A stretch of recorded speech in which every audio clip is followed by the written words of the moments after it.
India ಜಗತ್ತಿನಲ್ಲಿ ಅತ್ಯಂತ ವೈವಿಧ್ಯಮಯ ಧರ್ಮ, ಜಾತಿ, ಸಂಸ್ಕೃತಿಯನ್ನು ಹೊಂದಿರುವ ಏಕೈಕ ರಾಷ್ಟ್ರ. 1400 ವರ್ಷಗಳ ಹಿಂದೆಯೇ ಪ್ರವಾದಿಯ ಅರಬ್ ನೆಲದಿಂದ ಅವರ ಅನುಯಾಯಿಗಳು ಮೊದಲಾಗಿ ಅರಬ್ಬಿ ಸಮುದ್ರದ ದಾರಿಯಾಗಿ ಕಲ್ಲಿಕೋಟೆ ಮಂಗಳೂರಿಗೆ ಬಂದು ತಲುಪಿದರು. ಹಿಜರಿ ಶಕೆ 22ಕ್ಕೆ ಸರಿಯಾದ ಕ್ರಿಸ್ತಶಕ 646ರ ಕಾಲದಲ್ಲಿ ಬಾರ್ಕೂರು, ಮಂಗಳೂರು, ಕಾಸರಗೋಡು, ಕೊಡುಂಗಲ್ಲೂರು ಮೊದಲಾದ ಸ್ಥಳಗಳಲ್ಲಿ ಅವರು ತಮ್ಮ ಕೈಗಳಿಂದ ಮಸ್ಜಿದ್ಗಳನ್ನು ಸ್ಥಾಪಿಸಿದರು. ಸಾವಿರಾರು ವರ್ಷಗಳ ಸವರ್ಣೀಯರ ಕುತಂತ್ರಕ್ಕೆ ಒಳಗಾಗಿ ಪ್ರಾಣಿಗಳಿಗಿಂತಲೂ ನಿಕೃಷ್ಟವಾದ ಬದುಕನ್ನು ಕಂಡ ಇಂಡಿಯಾದ ಮೂಲ ನಿವಾಸಿಗಳು ಇಸ್ಲಾಂ ಧರ್ಮದ ಸಮಾನತೆಯ ನೈಸರ್ಗಿಕ ಆದರ್ಶಕ್ಕೆ ಮನಸೋತು ಮುಸ್ಲಿಮರಾದರು. ನಂತರದ ಕಾಲದಲ್ಲಿ ಇಸ್ಲಾಂ ತನ್ನ ಸಮಾನತೆಯ ಕಂಪನ್ನು ಕನ್ಯಾಕುಮಾರಿಯಿಂದ ಹಿಡಿದು ಕಾಶ್ಮೀರದವರೆಗೆ, ಅಲ್ಲಿಂದ ಪಾಕಿಸ್ತಾನ, ಅಫ್ಘಾನ್ ಗಡಿಯವರೆಗೂ ಹರಡಿದ್ದನ್ನು ಇತಿಹಾಸದ ಪುಟಗಳು ಸಾರಿ ಹೇಳುತ್ತಿವೆ. ಕೃಷಿ, ವೈಜ್ಞಾನಿಕ, ತಾಂತ್ರಿಕ, ರಾಜಕೀಯ, ಆರ್ಥಿಕ, ಕಲೆ ಮತ್ತು ಸಾಂಸ್ಕೃತಿಕ ರಂಗಗಳಲ್ಲಿ ಈ ದೇಶಕ್ಕೆ ಇಸ್ಲಾಂ ನೀಡಿದ ಕೊಡುಗೆಗಳು ಇತಿಹಾಸದಲ್ಲಿ ಸುವರ್ಣಾಕ್ಷರದಲ್ಲಿ ಬರೆದಿಡುವಂಥದ್ದು. ತುಂಡರಸರ, ಆಳರಸರ ದೊರೆಗಳ ಕೈಯಲ್ಲಿ ಅಂದಿನ ಇಂಡಿಯಾ ದೇಶದ ಭೂಭಾಗಗಳು ಛಿದ್ರವಾಗಿ ಬಾಕಿಯಾಗಿದ್ದ ವೇಳೆ ಇಂಡಿಯಾ ಅಥವಾ ಹಿಂದೂಸ್ತಾನವೆಂಬ ರಾಷ್ಟ್ರಕ್ಕೆ ರೂಪು ಕೊಟ್ಟವರು ಮೊಘಲ್ ಬಾದಶಾಹ ಔರಂಗಜೇಬ್ ಆಗಿದ್ದರು. ಮೈಸೂರ ಹುಲಿ ಶಹೀದೆ ಮಿಲ್ಲತ್ ಟಿಪ್ಪು ಸುಲ್ತಾನ್ ರವರು ನಾಂದಿ ಹಾಡಿದ ಸ್ವಾತಂತ್ರ್ಯ ಸಂಗ್ರಾಮವನ್ನು ಮುಂದುವರಿಸಿದ ಬಹದ್ದೂರ್ ಶಾ ಜಫರ್ ನಂತರದ 1947ರ ಸ್ವಾತಂತ್ರ್ಯ ಲಭಿಸುವವರೆಗೆ ಮುಸ್ಲಿಮರೇ ಮುಂಚೂಣಿಯಲ್ಲಿದ್ದರು ಅನ್ನುವುದು ಪರಮಸತ್ಯ. ಸಾವಿರಾರು ಮಂದಿ ಸ್ವಾತಂತ್ರ್ಯಕ್ಕಾಗಿ ತಮ್ಮ ರಕ್ತ ಜೀವಗಳನ್ನು ಬಲಿಯರ್ಪಿಸಿ ಶಹೀದಿಗಳಾದರು. ದುರಂತವೆಂದರೆ ಆ ನಂತರ ದೇಶ ವಿಭಜನೆಯ ಸುಳ್ಳಾರೋಪವನ್ನೂ ಕೂಡ ಮುಸ್ಲಿಮರು ಹೊರಬೇಕಾಯಿತು. 1947ರಲ್ಲಿ ಪಡೆದ ಸ್ವಾತಂತ್ರ್ಯದ ನಂತರ ಕ್ರಮೇಣ ಮುಸ್ಲಿಂ ಸಮುದಾಯವು ಸಾಮಾಜಿಕ, ರಾಜಕೀಯ, ಶಿಕ್ಷಣ, ಔದ್ಯೋಗಿಕ ಮತ್ತು ಆರ್ಥಿಕ ರಂಗಗಳಲ್ಲಿ ಹಿಂದುಳಿಯಿತು. ಇಂಡಿಯಾದ ಮುಸ್ಲಿಮರ ಈ ಹಿನ್ನಡೆಯ ಹಿಂದೆ 1925ರಲ್ಲಿ ಸ್ಥಾಪಿತಗೊಂಡ ರಾಷ್ಟ್ರೀಯ ಸ್ವಯಂ ಸೇವಕ್ ಎಂಬ ಫ್ಯಾಸಿಸ್ಟರ ದೀರ್ಘಕಾಲದ ಗೂಢಾಲೋಚನೆ ಮತ್ತು ಕುತಂತ್ರವಿತ್ತು ಎಂಬುದನ್ನು ನಾವು ತಿಳಿದುಕೊಳ್ಳಬೇಕು. ದೇಶವನ್ನು 60 ವರ್ಷಗಳಿಂದ ಆಳಿದ ವಿವಿಧ ಪಕ್ಷಗಳು ಈ ಮೇಲೆ ಪ್ರಸ್ತಾಪಿಸಿದ ವರ್ಗಗಳನ್ನು ಮೇಲೆತ್ತುವ ಸಂಕಲ್ಪವನ್ನು ತೋರಲೇ ಇಲ್ಲ. ವಿಭಜನೆಯ ವೇಳೆ ಸ್ಫೋಟಿಸಿದ ಕೋಮುದಂಗೆಯು ಒಂದು ಶಾಪವೆಂಬಂತೆ ನಂತರದ ದಿನಗಳಲ್ಲಿ ದೇಶದ ವಿವಿಧ ಭಾಗಗಳಲ್ಲಿ ಸಾಂಕ್ರಾಮಿಕವಾಗಿ ಹಬ್ಬಿತು. ಅದರಲ್ಲಿ ಅತ್ಯಂತ ನಷ್ಟಕ್ಕೊಳಪಟ್ಟದ್ದು ಮುಸ್ಲಿಂ ಜನಾಂಗವಾಗಿತ್ತು.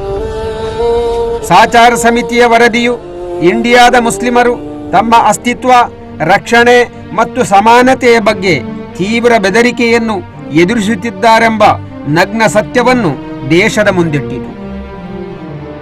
ಈ ಹಂತದಲ್ಲಿ ಕೇರಳ, ತಮಿಳುನಾಡು ಮತ್ತು ಕರ್ನಾಟಕದಲ್ಲಿ ಸಾಮಾಜಿಕ ಚಳುವಳಿಯನ್ನು ನಡೆಸುತ್ತಿದ್ದ NDF, MNP, KFD ಎಂಬ ಹೆಸರಿನ ಸಾಮಾಜಿಕ ಸಂಘಟನೆಗಳು 2007ರ ಫೆಬ್ರವರಿ 17ರಂದು ಮಿಲನಗೊಂಡು ಪಾಪ್ಯುಲರ್ ಫ್ರಂಟ್ ಆಫ್ ಇಂಡಿಯಾ ಎಂಬ ಹೆಸರಿನಲ್ಲಿ ತಮ್ಮ ಚಳುವಳಿಯನ್ನು ರಾಷ್ಟ್ರದಾದ್ಯಂತ ವ್ಯಾಪಿಸಲು ನಿರ್ಧರಿಸಿತು.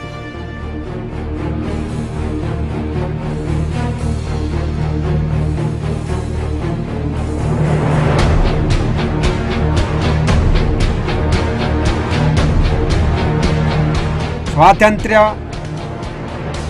ನ್ಯಾಯ, ರಕ್ಷಣೆ ಎಂಬ ಘೋಷಣೆಯೊಂದಿಗೆ ಆರಂಭಗೊಂಡ ಚಳುವಳಿಯು ನಂತರದ ದಿನಗಳಲ್ಲಿ ಟೋಟಲ್ ಮುಸ್ಲಿಂ ಎಂಪವರ್ಮೆಂಟ್ ಎಂಬ ಧ್ಯೇಯ ವಾಕ್ಯದೊಂದಿಗೆ ದೇಶದಾದ್ಯಂತ ಸಂಘಟನೆಯನ್ನು ವಿಸ್ತರಿಸಿ ಮುಸ್ಲಿಂ ಸಮುದಾಯದ ಆರ್ಥಿಕ, ಧಾರ್ಮಿಕ, ಸಾಮಾಜಿಕ, ಶಿಕ್ಷಣ ಮತ್ತು ರಾಜಕೀಯ ಕ್ಷೇತ್ರದ ಸಮಗ್ರ ಸಬಲೀಕರಣಕ್ಕಾಗಿ ತಳಮಟ್ಟದ ಕಾರ್ಯಕರ್ತರನ್ನು ತರಬೇತುಗೊಳಿಸುವ ಮೂಲಕ ಪ್ರಾಯೋಗಿಕ ರಂಗಕ್ಕಿಳಿಯಿತು.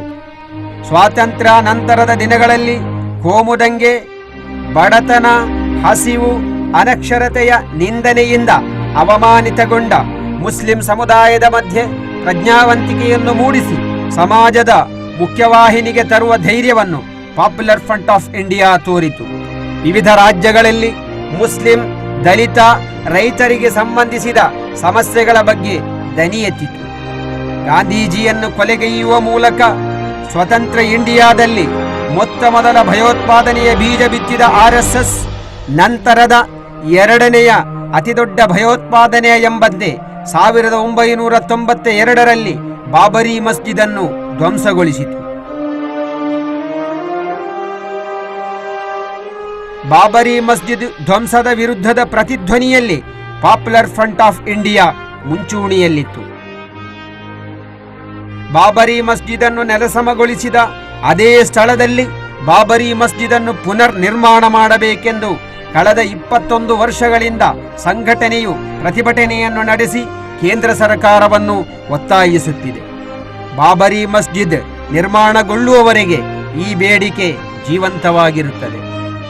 ನಿರಪರಾಧಿ ಮುಸ್ಲಿಂ ಯುವಕರನ್ನು ಗುರಿಯಾಗಿಸಿ ಸರ್ಕಾರ ಮತ್ತು ಫ್ಯಾಸಿಸ್ಟ್ ಪೊಲೀಸರು ಸುಳ್ಳಾರೋಪಗಳನ್ನು ಹೊರಿಸಿ ಬಂದೀಖಾನೆಯಲ್ಲಿರಿಸಿದಾಗ ಅದರ ವಿರುದ್ಧ ಜಾಮೀನೇ ಕಾನೂನು ಎಂಬ ಘೋಷಣೆಯೊಂದಿಗೆ ದೇಶದಾದ್ಯಂತ ಪೋಸ್ಟರ್ ಕ್ಯಾಂಪೇನ್ ಮತ್ತು ಪ್ರತಿಭಟನೆಯನ್ನು ನಡೆಸಿ ನಿರಪರಾಧಿಗಳನ್ನು ಬಿಡುಗಡೆಗೊಳಿಸಬೇಕೆಂದು ಒತ್ತಾಯಿಸಿತು.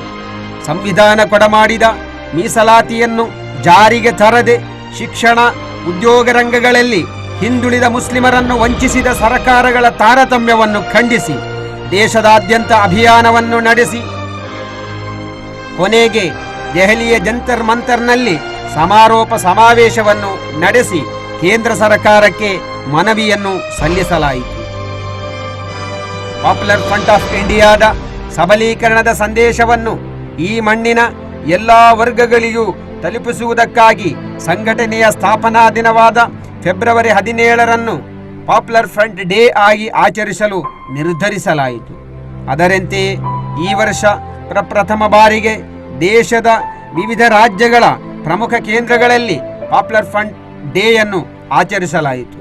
ಕರ್ನಾಟಕದ ಎಲ್ಲ ಜಿಲ್ಲಾ ಕೇಂದ್ರಗಳಲ್ಲಿ ಸಂಘಟನೆಯ ಕೇಡರ್ಗಳು ಮತ್ತು ಬೆಂಬಲಿಗರು ಧ್ವಜಾರೋಹಣದ ಮೂಲಕ ಈ ದಿನವನ್ನು ಆಚರಿಸಿದರು. ರಾಜ್ಯದ ಬೆಂಗಳೂರು, ಮೈಸೂರು, ಕೊಡಗು ಮತ್ತು ಮಂಗಳೂರಿನಲ್ಲಿ ಹಮ್ಮಿಕೊಂಡಿದ್ದ ಯುನಿಟಿ ಮಾರ್ಚ್ಗೆ ಜನಸಾಗರವೇ ಹರಿದು ಬಂದಿತ್ತು.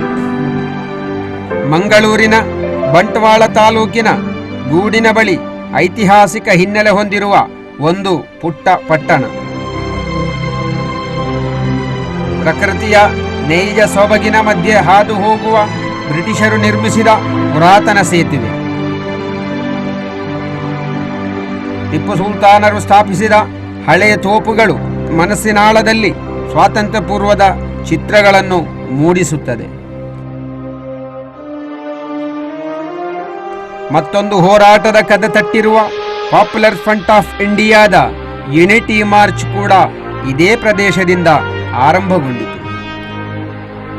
ಸಂಘಟನೆಯ ರಾಜ್ಯ ಉಪಾಧ್ಯಕ್ಷ ಅಬ್ದುಲ್ ರಜಾಕ್ ಕೆಮ್ಮಾರ್ ರವರು ಪಾಪ್ಯುಲರ್ ಫ್ರಂಟಿನ ಧ್ವಜವನ್ನು ನೀಡುವ ಮೂಲಕ ಯುನಿಟಿ ಮಾರ್ಚ್ಗೆ ಚಾಲನೆ ಇತ್ತರು.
ಮುಂಚೂಣಿಯಲ್ಲಿ ಪಾಪ್ಯುಲರ್ ಫ್ರಂಟ್ ಧ್ವಜವನ್ನು ಹಿಡಿದುಕೊಂಡ ಬ್ಯಾಂಡ್ ಸದ್ದುಗಳ ತಾಳಕ್ಕೆ ತಕ್ಕಂತೆ ದೃಢತೆಯ ಹೆಜ್ಜೆಗಳನ್ನಿಟ್ಟು ಮುಂದೆ ಸಾಗುವ ಶಿಸ್ತುಬದ್ಧ ಕೆಡೆಟ್ಗಳು.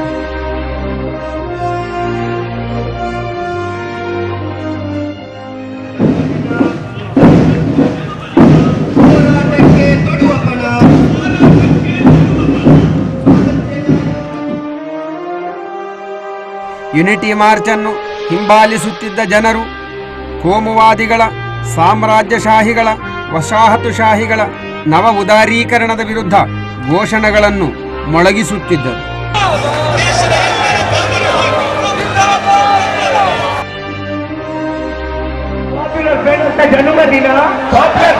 ಜನ್ಮದಿನ ಹೋರಾಟಕ್ಕೆ ತೊಡುವ ಪಣ, ಹೋರಾಟಕ್ಕೆ ತೊಡುವ ಪಣ, ಸ್ವಾತಂತ್ರ್ಯ ನ್ಯಾಯ ರಕ್ಷಣೆಗಾಗಿ, ಸ್ವಾತಂತ್ರ್ಯ ನ್ಯಾಯ ರಕ್ಷಣೆಗಾಗಿ ನಮ್ಮಯ ಜೀವನ ನೀಡೋಣ, ನಮ್ಮಯ ಜೀವನ ನೀಡೋಣ. ಜಿಂದಾಬಾದ್ ಜಿಂದಾಬಾದ್ ಜಿಂದಾಬಾದ್ ಜಿಂದಾಬಾದ್.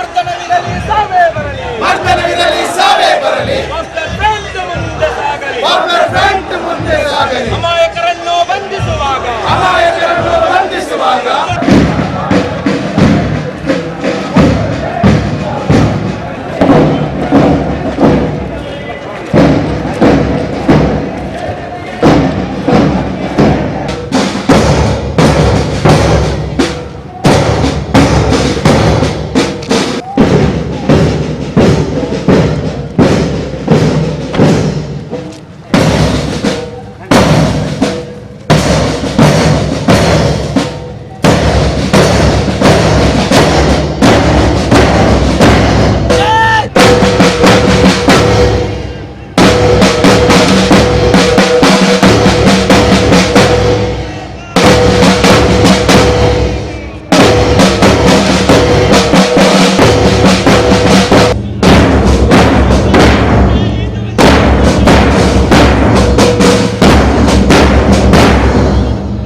ಯುನಿಟಿ ಮಾರ್ಚ್ನಲ್ಲಿ ಪಾಲ್ಗೊಂಡ ಸಾವಿರಾರು ಸಂಖ್ಯೆಯ ಬೆಂಬಲಿಗರು ತಮ್ಮ ಬೆಂಬಲವನ್ನು ವ್ಯಕ್ತಪಡಿಸಿದರು.